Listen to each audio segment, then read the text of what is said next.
সার্বিক অর্থনীতিতে স্থিতিশীলতা ফিরতে শুরু করলেও বাজারে দামের আঁচ এখনো কমছে না। গেল 2 সপ্তাহ জুড়ে টানা বৃষ্টি বাজারে পণ্যের দাম বাড়ালেও এই সপ্তাহেও জলাবদ্ধতার অজুহাতে উৎপাদন ও সরবরাহ কম থাকার কথা বলছেন বিক্রেতারা, যার প্রভাবে বাড়ছে নিত্যপণ্যের দাম। বর্ষার ফলে অনেক এলাকায় জলাবদ্ধতার কারণে সবজির বাজারে যোগান কম থাকার কথা বলছেন বিক্রেতারা। ফলে গত সপ্তাহের ব্যবধানে দাম বেড়েছে বেশিরভাগ সবজির। 70 টাকার নিচে কোনো সবজি পাওয়া যাচ্ছে না বলে জানাচ্ছেন অধিকাংশ ক্রেতা। যে কোনো তরকারি কিনবে না 100 টাকা, 180, 90, 120, অনেক দাম। কুমড়া 40 টাকা 50 টাকায় যদি ভাগ কিনতে হয় সেক্ষেত্রে একটু আমাদের জন্য সমস্যা হয়। বুঝতে 120 টাকা, জালি 80 টাকা, শসা 80 টাকা কেজি, মানে 80 টাকার নিচে কোনো সবজি নেই বর্তমানে। আপনার এটা সবাই জানে। এই বর্ষাকালের দিন যদি আপনার সবজি মানুষ কৃষক যদি খেতে যদি বৃষ্টির পানি হয়, আপনার খরা না হয়, তো কেমনে নতুন ফসল ভাববো কেমনে? স্বল্প দামে আমিষের সহজ উৎস ডিম।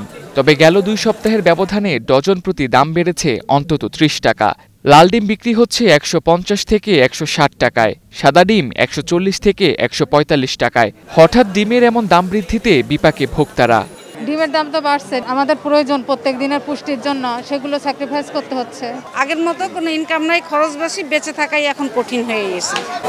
এদিকে সপ্তাহ ব্যবধানে মুরগির দামও কেজিতে অন্তত 20 টাকা বেড়েছে। গত সপ্তাহে যে ব্রয়লার মুরগি পাওয়া যেত 160 টাকায়, তা এখন বিক্রি হচ্ছে 180 টাকায়। সোনালী মুরগির দাম হয়েছে 330 থেকে 340 টাকা। পাকিস্তানি কক নামে পরিচিত মুরগি 380 টাকা কেজি ছাড়িয়েছে। পেঁয়াজের দামের ঊর্ধ্বগতি কমেনি। কারওয়ান বাজারে শুক্রবার 85 টাকা পর্যন্ত দাম উঠেছে। পাড়া মহল্লার ছোট দোকানগুলোতে দাম আরও বেশি।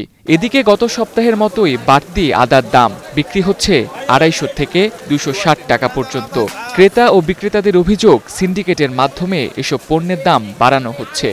হয়তো সিন্ডিকেট, ব্যবসায়িক সিন্ডিকেট, এছাড়া অন্য কিছুই না। সিন্ডিকেট ছাড়াই ব্যবসা চালায় না তারা।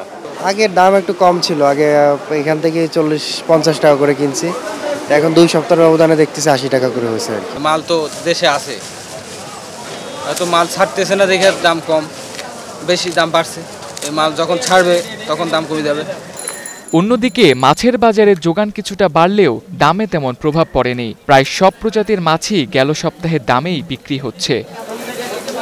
Tamjid Ahmed, star news, Dhaka.